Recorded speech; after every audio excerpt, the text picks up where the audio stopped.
Este é um dos temas que mais Jesus vai falar, ou que João vai escrever, sobre a verdade. Ela caminha no texto de João, desse evangelho, que é o evangelho da verdade, diante de todos. E o capítulo de número 8 é um capítulo extremamente emblemático, porque ele está mostrando exatamente e revelando a natureza de todas as coisas. Porque só quem é luz do mundo é capaz de revelar a verdade. Não há possibilidade nenhuma de as trevas revelarem alguma coisa. Pelo contrário, as trevas só fazem encobrir as pessoas, só fazem encobrir as coisas. Se a gente quer que alguma coisa não seja descoberta, a gente coloca ela em oculto, coloca ela nas trevas, coloca ela na escuridão. Mas se alguém quiser verdadeiramente mostrar ao mundo o que é e o que está fazendo, ele tem que mostrar e incidir luz sobre aquilo que faz, sobre aquilo que é, para que todo mundo possa então ver, compreender e saber o que é que ele está fazendo e o que ele é. João, de capítulo número 8, inicia exatamente com uma grande história, uma narrativa pela qual as pessoas ficaram impactadas com o poder de discernimento de Cristo a respeito da condenação do pecado. Quando eles a trazem diante de Cristo, ainda logo no amanhecer, uma mulher pega em adultério e coloca diante dele, e coloca exatamente a condenação dela. Ela foi pega em adultério, em flagrante adultério, e a lei diz que devemos apedrejá-la. Moisés, está escrito na lei de Moisés que é assim que nós devemos proceder com esta mulher, com esta pecadora. Mas tu, o que é que tu dizes? A Bíblia declara que Jesus, ele dá-lhes uma palavra extremamente oportuna para todos nós. Ele diz: aquele que não tiver pecado, que pegue a primeira pedra e pode atirar nela.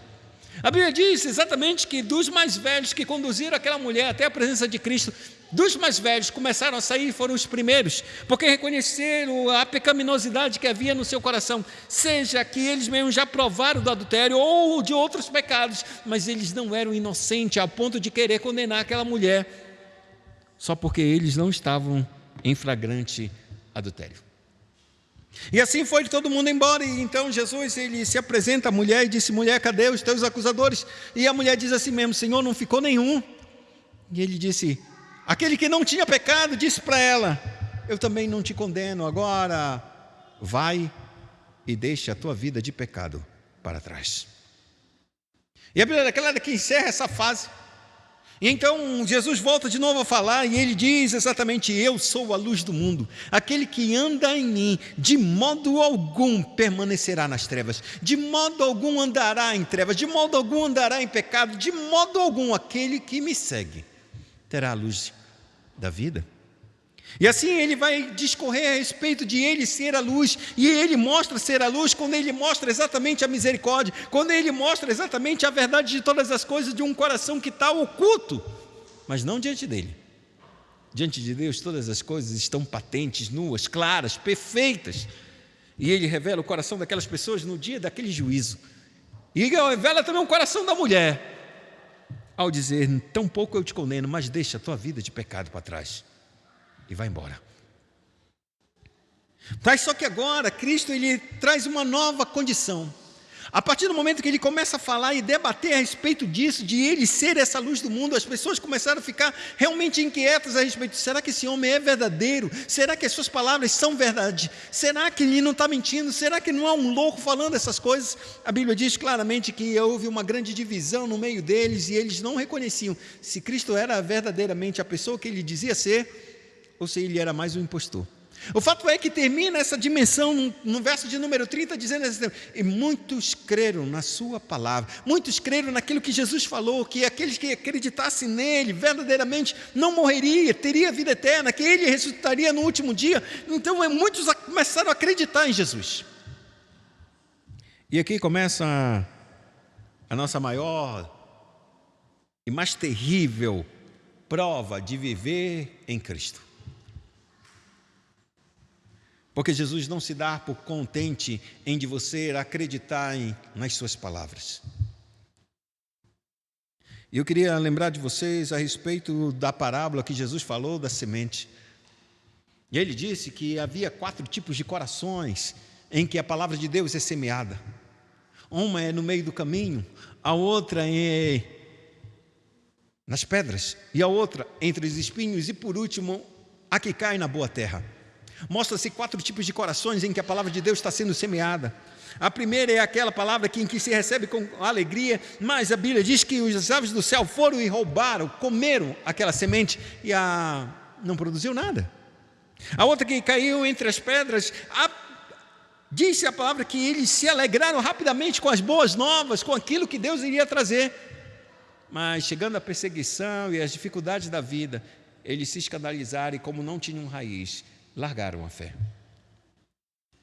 Um terceiro grupo de corações são aqueles que a palavra é semeada, mas ela é semeada entre os espinhos, e ele diz que os espinhos nada mais são do que são as incertezas, os prazeres dessa vida, as coisas desse mundo, os prazeres desse mundo fazem com que essa palavra ela não consegue frutificar de modo perfeito. E ela produz um fruto que a gente poderia dizer nos dias de hoje, um fruto bichado, que a gente vai pegar e acha que está bom, e quando abre, está todo brocado, não presta, não dá para se comer. E por último ele diz que é um coração em que a terra é boa, em que a semente caiu, então ela produziu uma semente, 100, 60 ou 30 por 1. E é exatamente isso que Deus ele começa a chamar-nos a atenção a respeito de quando ouvimos a sua palavra, temos o dever de, uma vez acreditar, permanecer nessa palavra. E é isso que ele vai dizer assim mesmo. Disse, pois, Jesus aos judeus que haviam crido nele. Quando João iniciar dizendo assim mesmo, o debate que muitos judeus acreditaram nele, sabe o que Jesus ele vai fazer? Ele vai pegar a fé que é tão pequena, é tão superficial, ele quer aprofundar essa fé, ele quer fazer com que essa fé seja sólida, seja firme, ela permaneça na cruz, ela permaneça na rocha em Cristo Jesus, e ela não desapareça, ela não se esvacile, permaneça firme, inabalável. Então Jesus ele chama as pessoas e diz assim mesmo, disse pois Jesus aos judeus que haviam crido nele, se vós permanecerdes na minha palavra, sois verdadeiramente meus discípulos, e conhecereis a verdade, e a verdade vos libertará. A decisão de acreditar em Jesus para um judeu era segui-lo, era tornar ele um seu discípulo. Eu vou ser discípulo de Jesus. A partir do momento que eu acredito em um rabino, eu acredito em um mestre, eu estou acreditando nas palavras dele, então eu me torno um discípulo dele. Só que essa declaração de acreditar e se tornar um discípulo, Jesus vira para essa pessoa que está se propondo a segui-lo, a ser seu discípulo, ele diz, se vocês permanecerem na minha palavra, vocês serão verdadeiramente meus discípulos. Vocês podem querer ser discípulos meus, mas vocês só serão verdadeiramente meus discípulos se permanecerem na minha palavra. Então vocês conhecerão a verdade, e a verdade libertará. E aqui é interessante que a gente tenha que dizer algumas coisas a respeito do que é a verdade. A verdade não é apenas uma coisa teórica, algo que seja intelectual. Isso é apenas parte da verdade. Conhecer alguma coisa de maneira teórica é apenas parte da verdade. Conhecer intelectualmente alguém ou alguma coisa é apenas parte da verdade, é apenas metade da verdade. Se a gente assim pode dividi-la em duas partes. A verdade das palavras de Jesus, eles conheciam intelectualmente essas palavras, eles conseguiram entender alguma coisa a respeito da verdade dessas palavras. Porém, era necessário algo mais, eles precisavam permanecer nessa palavra, a fim de que apropriasse de fato e de verdade suas palavras. Ou seja, se apropriasse exatamente da pessoa de Cristo Jesus. E não somente de um modo intelectual, capaz apenas de reproduzir suas palavras, como eles fizeram no dia do julgamento de Jesus. Jesus havia falado uma vez, quando ele entrou na Páscoa, na primeira Páscoa dele, ele disse, destruam um templo e em 3 dias o edificarei. Essa mesma palavra foi citada 2 anos depois, já ele sendo julgado no Sinédrio, e as pessoas se levantaram e disseram, esse homem, nós ouvimos ele dizer, ele disse que ele destruiria esse templo, e em 3 dias ele reedificaria, ele disse isso, entende? Eles absorveram as palavras intelectualmente, era capaz de memorizar aquilo que Cristo falou. 2 anos depois, amados, eles reproduziram igualmente, fidedignamente as palavras de Cristo. E não é isso que nós temos nos dias de hoje, muitos discípulos reproduzindo os textos sagrados, dizendo isso e aquilo outro, mas a verdade ainda não é deles. Eles têm parte da verdade, mas essa verdade ainda não está dentro de suas vidas. E é isso que Cristo, Ele não vai querer de cada um de nós.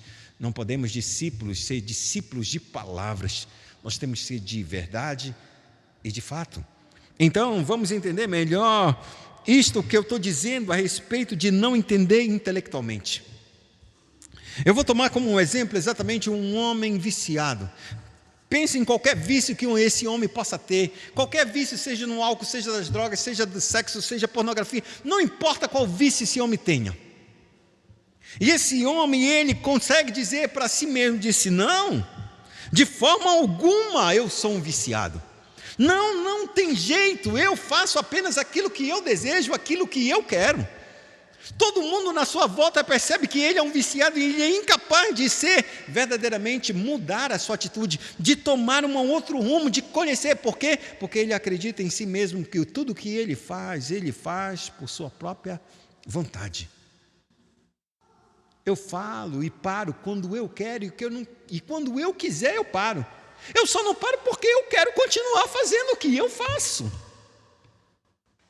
Essa é a mentalidade dele. Mas ele não conhece a verdade de fato. Porque se ele conhecesse, ele parava. Não, vou parar hoje e nunca mais vou tomar. Nunca mais vou fazer. Mas o fato é que ele não tem essa condição. E ele engana-se o seu coração corrupto e ele pensa que ele é senhor do seu vício, quando na verdade o vício já é senhor dele, ele não tem como mais mudar. Mas ele ainda assim, no seu coração enganado, ele pensa que isso é senhor das situações. Mas o fato é que ele não é mais. E agora, como isso muda? Isso muda no momento em que ele entende que agora a vida dele está sozinho.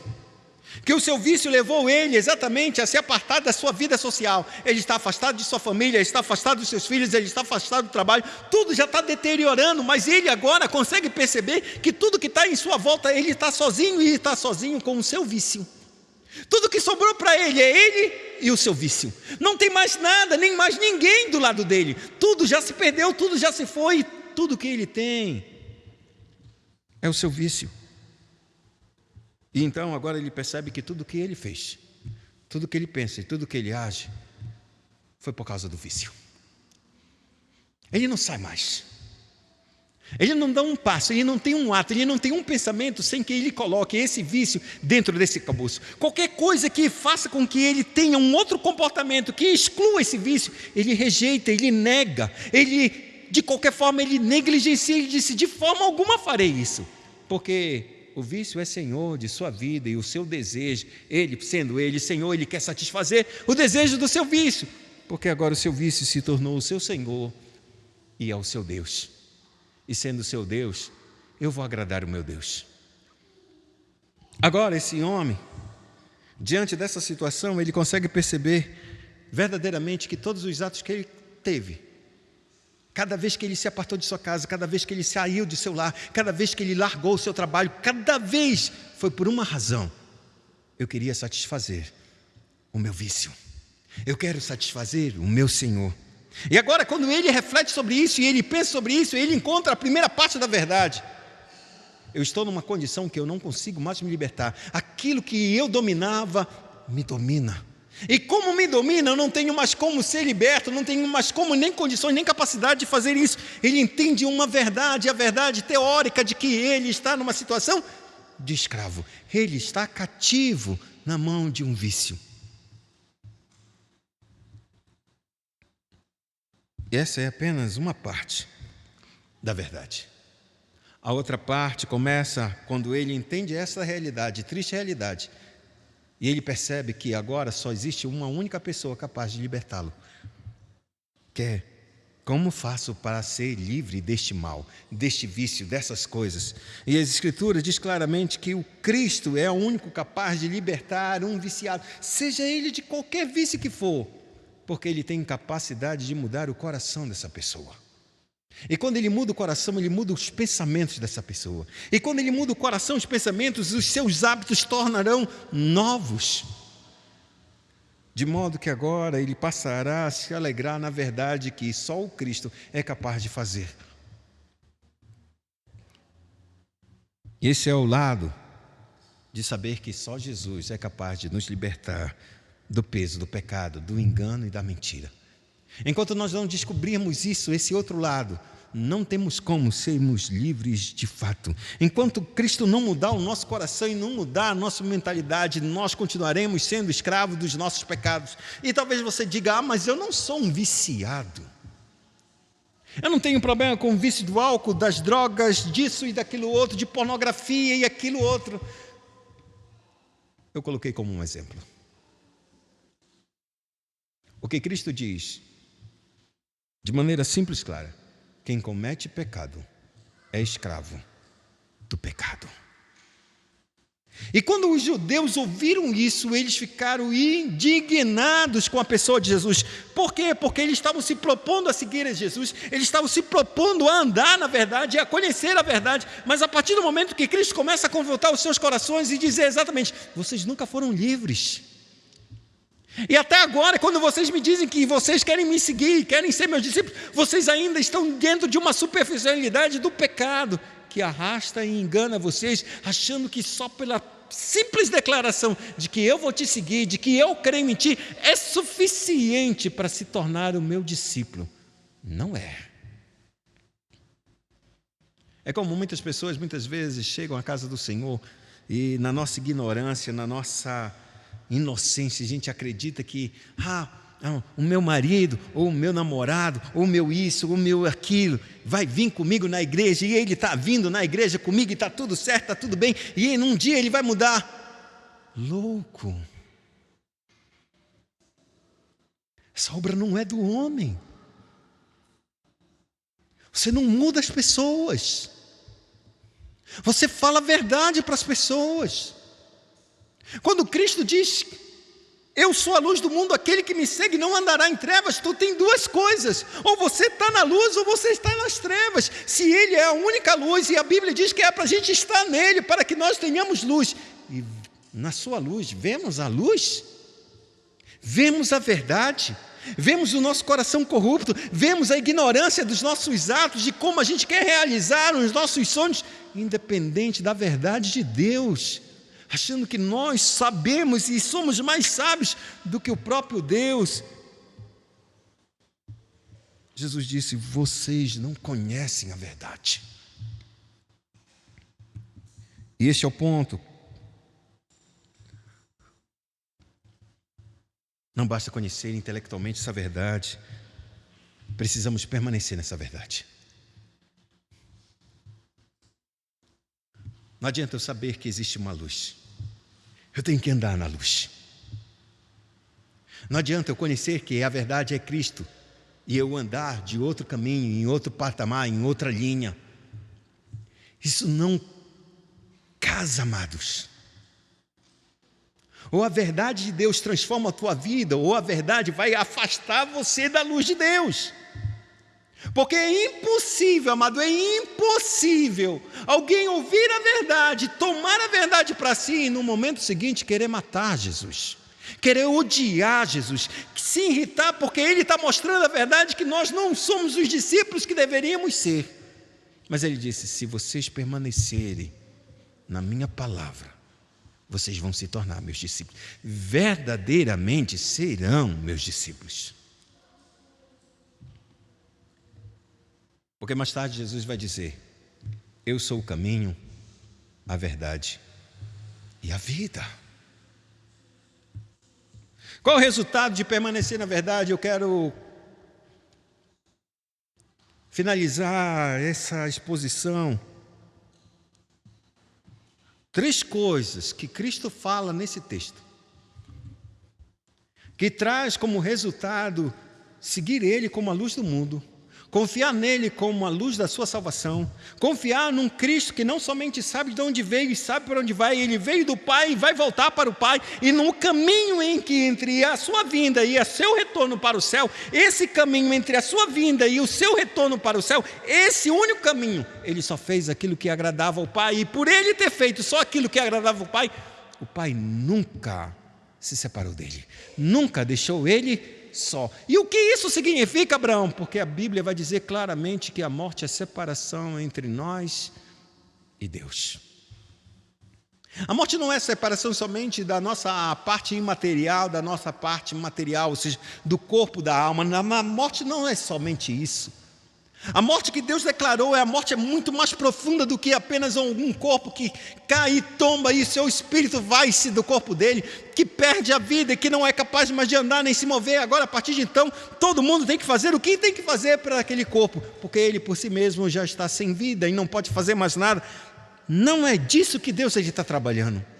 E Deus diz que a sua palavra, ou verdadeiramente o coração que obedece a sua palavra, jamais vai provar da separação entre o Criador e a criatura, entre o Deus soberano e o homem que ele criou, a sua imagem e semelhança. É dessa morte que Cristo ele vai falar, e é dessa morte que Cristo tem que retirar da vida e da experiência humana, porque até os dias de hoje há muita morte na terra, há muitos homens caminhando com vida, mas estão mortos, estão separados do eterno e rumam à morte eterna. E isso é terrível. Por isso Cristo, quando ele chega e diz: eu sou a luz do mundo, eu sou a única verdade, eu sou a verdade. Se vocês não acreditarem que eu sou a verdade, tudo mais que vocês acreditarem será somente mentira, engano, ilusão, falsidade. E é esse ponto que Cristo não quer que seus discípulos, que agora tomaram a decisão de acreditar nele, querem que ele caia novamente. Não, Cristo quer trazer o nosso coração para perto, para que essa verdade se torne uma coluna de nós. Porque a verdade é a única coisa que permanece fixa. É a única coisa que permanece fixa. A verdade, ela tem um limite, e esse limite é muito bem definido e não se move. A mentira não. Para que você fale uma mentira, você tem que formular outros tipos de mentira para sustentar essa mentira. Ela não consegue permanecer de pé. E para que ela se permaneça de pé durante muito tempo, ele tem que formar um grande arcabouço de mentiras ao teu redor, para que ninguém compreenda que aquilo é uma mentira. Porque no dia que chega a verdade, é como uma luz que acende, como uma vela que se acende num quarto escuro. Some toda a escuridão.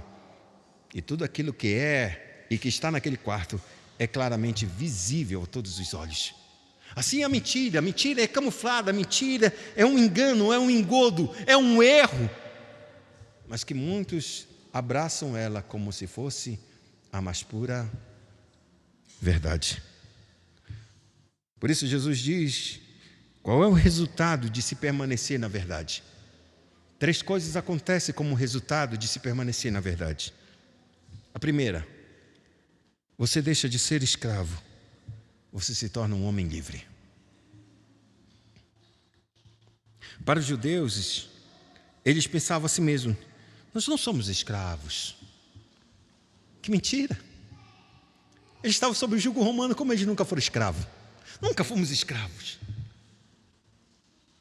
Mas Jesus vai mais profundo, ele disse: a visão externa já revela que a escravidão que está em você.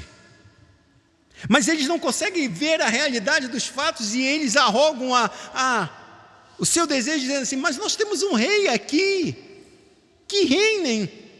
A gente tem certo nível de liberdade. Mas estão escravizados na sua mente e no seu coração, estão separados de Deus. E o que Cristo diz é: você será livre para nunca mais perecer. Não será guiado pelas tuas paixões, não será guiado pelos teus desejos, será guiado pela vontade de Deus. E ser guiado pela vontade de Deus é andar na luz como Ele na luz está. Essa é a primeira coisa que eles dizem. Só que eles começam a dizer: se é algo espiritual, se tu estás falando sobre algo espiritual, eu vou te dizer mais. Não. nós somos filhos de Abraão. O nosso pai é Abraão. O homem que teve fé, o homem que acreditou em Deus e o homem que fez com que Deus pudesse trazer toda a sua promessa para nós de uma multidão de pessoas. E de uma promessa maravilhosa de um reino. Nós somos filhos de Abraão. E Jesus disse, olha, esse é o segundo ponto que Cristo diz. Você não é mais escravo, mas você é livre. E então ele traz e diz,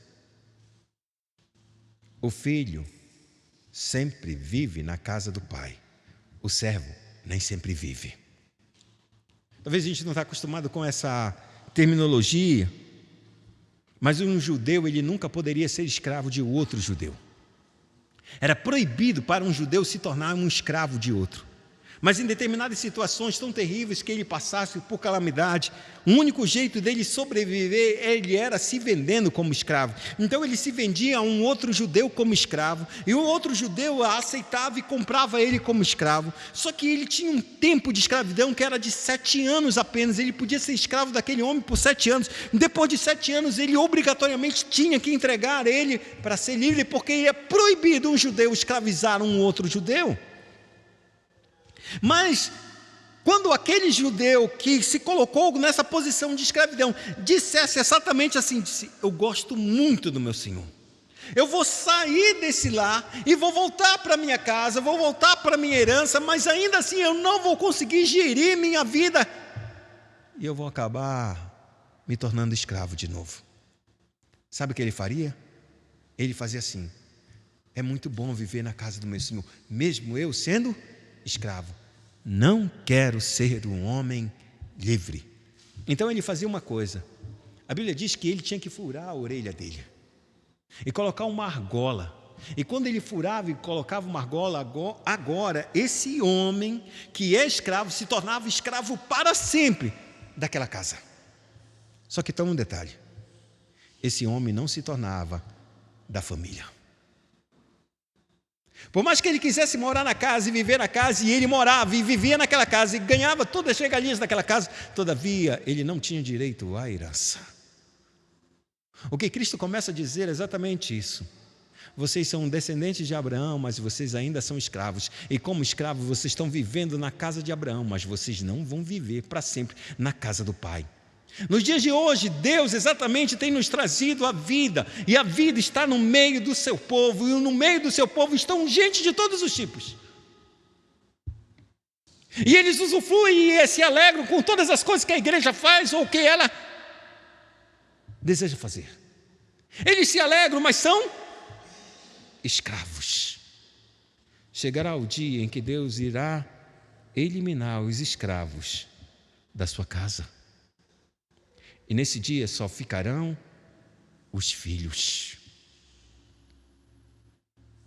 O que Cristo lhe está começando a dizer a si mesmo, o filho para sempre fica na casa. O escravo, o servo, não fica. Agora, se o filho vos libertar, vocês serão livres. Só aquele que sabe o caminho, de onde veio, para onde vai e anda com o Pai, é capaz de trazer um escravo a se tornar um filho. Não escravizá-lo para o resto da vida, mas tornar ele um membro da família, de maneira que ele, se tornando um membro, nunca mais ele perde a sua herança dentre os seus, porque agora se torna um filho adotivo na casa do Pai. E é por conta disso, amados, que a gente tem que permanecer na palavra do Senhor. Porque se a gente não permanecer, a gente vai se enganar. E ao se enganar, não são poucos aqueles que, porque entregaram um dízimo, porque deram uma oferta, porque assistiram o culto e acham que isso é suficiente, são servos ainda, não são filhos. O engano é tão grande que muitas pessoas começam a dizer exatamente assim mesmo, eu odeio o diabo, eu não acredito no diabo, eu não acredito em Deus, mas fazem as obras dele. Esse é o maior engano, porque a gente diz que não acredita numa certa coisa e pratica os frutos desse ser que a gente diz que não existe. Ou quanto grande engano é de umas pessoas viverem na casa do Senhor, ouvirem sua palavra, ouvirem a verdade, viverem a verdade, e da porta da fora da igreja continuam com as suas vidas de pecado, com seus erros, com seus vícios, e vivem na grande escuridão das trevas, de modo e com todos os medos, para que ninguém descubra a podridão de suas vidas. O que Cristo ele fala para os judeus, ele disse: o pai de vocês não é Abraão, porque se fosse Abraão, vocês fariam as obras de Abraão. O pai de vocês é o diabo. Já parou para pensar em ouvir Jesus dizer isso para nós? Pois isso não parece com Cristo.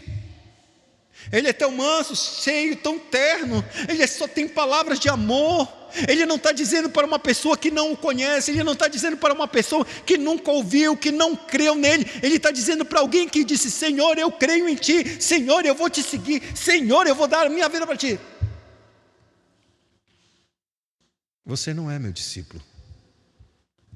As tuas obras, o teu coração mostra-se verdadeiramente que tu és filho do diabo. E aí então ele traz o retrato, uma descrição clara a respeito de quem é esse ser. De maneira histórica e verdadeira, o diabo é um assassino, um homicida. Ele foi assim desde o princípio. O que o diabo fez? Ele é o mentiroso e pai da mentira. Quando ele fala mentira, fala do que lhe é próprio. Porque é mentiroso e pai da mentira. Nele não há verdade nenhuma, não há. O que Cristo começa a dizer a respeito desse ser maligno é que ele é um assassino. E como ele matou as pessoas? Primeira coisa, ele matou a verdade dizendo a si mesmo: Deus disse que vocês vão morrer? Não, ele mentiu. Vocês não vão morrer no dia que comer isso. Ele deturpa as palavras de Deus, ele deturpa a verdade, para que nós queiramos na mentira, no engano. E assim, se ele mata a verdade em mim, se ele mata a verdade em você, ele vai matar a tua fé em Deus. E você não vai permanecer na verdade, você vai permanecer nos teus pecados.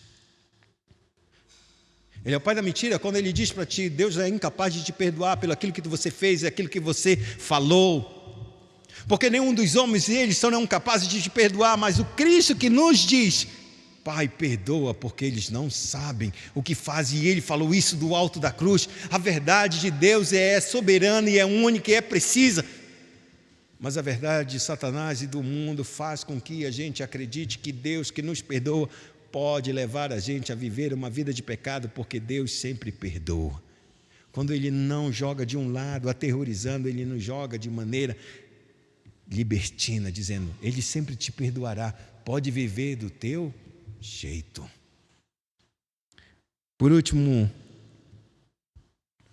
o verso 51, ele nos diz algo que é precioso para nós, que é a terceira coisa: nunca mais vai morrer.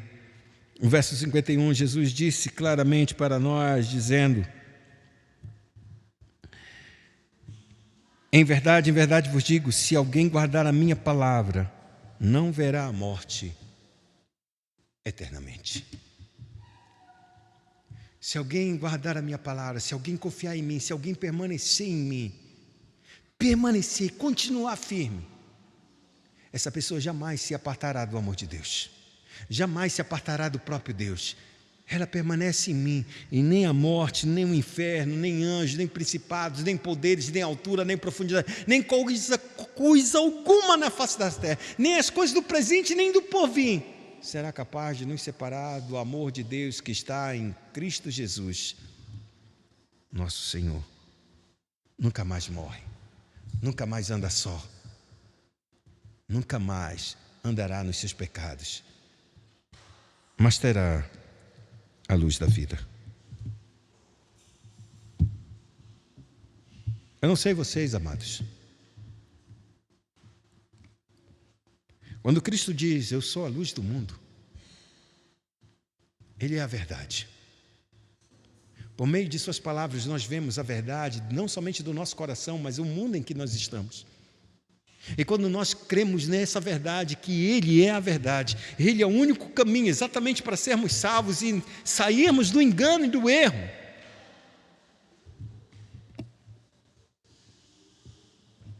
Cumpre-se a palavra dele: se vocês não acreditarem que eu sou, morrerão nos vossos pecados. Eu oro que nesta noite, verdadeiramente, você possa ouvir a vontade de Deus, a verdade do Altíssimo. E entender que se você comete pecado, você é escravo do pecado. Você está morto, separado de Deus. E tudo que Cristo quer é exatamente te reconciliar você com aquele que é a vida, que é a luz do mundo. E para isso, você precisa conhecer a verdade e permanecer na verdade. Qualquer coisa fora disso é andar em trevas, andar no pecado. E por final, você quererá matar o Cristo e a verdade, porque o final dessa sentença foi: eles pegaram em pedra para o apedrejar. Porque Cristo, ele disse: antes que Abraão existisse, eu sou.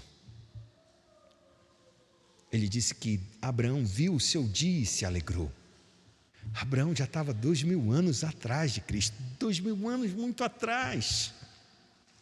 E ele disse: Abraão viu o meu dia e se alegrou. Ele estava mostrando que ele era Deus, o Deus encarnado, em que Abraão teve um encontro com ele. E ele se alegrou. Se alegrou talvez no dia em que Isaac foi poupado, naquele dia, porque ele prefigurou que o Cristo haveria de fazer isso, morrer, ser sacrificado pelos seus pecados. Ou talvez no dia em que Abraão ouviu a voz de Deus dizendo assim mesmo: daqui a 1 ano tu terás um filho.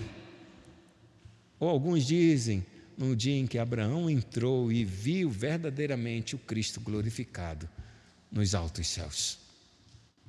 Seja de que maneira viu, ele creu. E ele creu porque ouviu a voz de Deus e obedeceu. Essa é a história da humanidade. Ouvir a voz de Deus, reconhecê-la como a verdade. E se nós a reconhecemos como verdade, nós a obedecemos. Todavia, se ouvimos uma verdade e não reconhecemos como verdade, nós não obedeceremos. Obedeceremos uma falsa verdade, se a gente pode assim dizer, a mentira transvestida de verdade, e caminharemos para a destruição e para a ruína, algo que Cristo nunca pretendeu, porque ele disse: eu vim buscar e salvar o que se havia perdido. Incline sua cabeça, oremos ao Senhor.